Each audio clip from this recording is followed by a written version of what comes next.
Bharat Vicks क्या है? मुद्रा बाजार में निवेश करने वाले निवेशक बाजार की परिवर्तनशीलता के बारे में जानते हैं कि ये उनके रिटर्न को प्रभावित कर सकता है।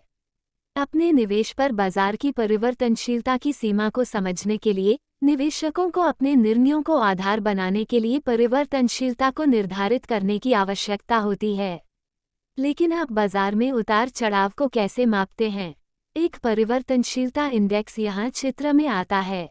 यह परिवर्तनशीलता कारकों में परिवर्तन को मापने के लिए बाजार की परिवर्तनशीलता का निर्देश चिन्ह बनने का एक इंडेक्स है। भारतीय बाजारों में भारत विक्स एक परिवर्तनशीलता इंडेक्स है जो बाजार बैरोमीटर के रूप में कार्य करता है। बाजार की परिवर्तनशीलता क्या है? असिंचित के लिए परिवर्तनशीलता अप्रत्याशितता की अवधि को संदर्भित करती है जब सुरक्षा की कीमतें तेजी से उतार चढ़ाव से गुजरती हैं। अक्सर लोग परिवर्तनशीलता को कीमतों में गिरावट के साथ जोड़ते हैं, लेकिन यह एक अपट्रेंड में भी हो सकता है। परिवर्तनशीलता का कारण क्या है?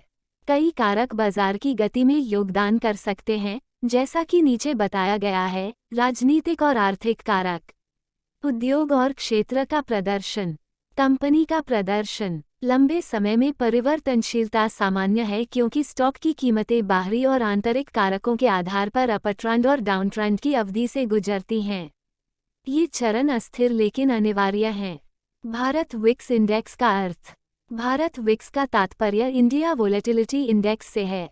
यह एनएसी इंडेक्स में अगले 30 दिनों में व्यापारियों द्वारा अपेक्षित उतार चढ़ाव वाली परिवर्तनशीलता की मात्रा को मापता है। सीधे शब्दों में, यह बाजार की महत्वपूर्ण खबरों पर बाजार में निवेशकों की अपेक्षा के मूल्य झूलों की गणना है।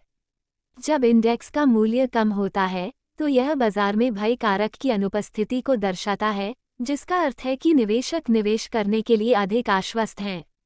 इसके विपरीत, एक उच्च मूल्य बढ़ती अनिश्चितताओं और भय कारकों का संकेत है। हालांकि भारत विक्स को 2008 में बाजार में पेश किया गया था, लेकिन परिवर्तनशीलता इंडेक्स मूल रूप से 1993 में शिकागो एक्सचेंज में दिखाई दिया था। इसने बाजार में भय कारकों की उपस्थिति को मापने में मदद की।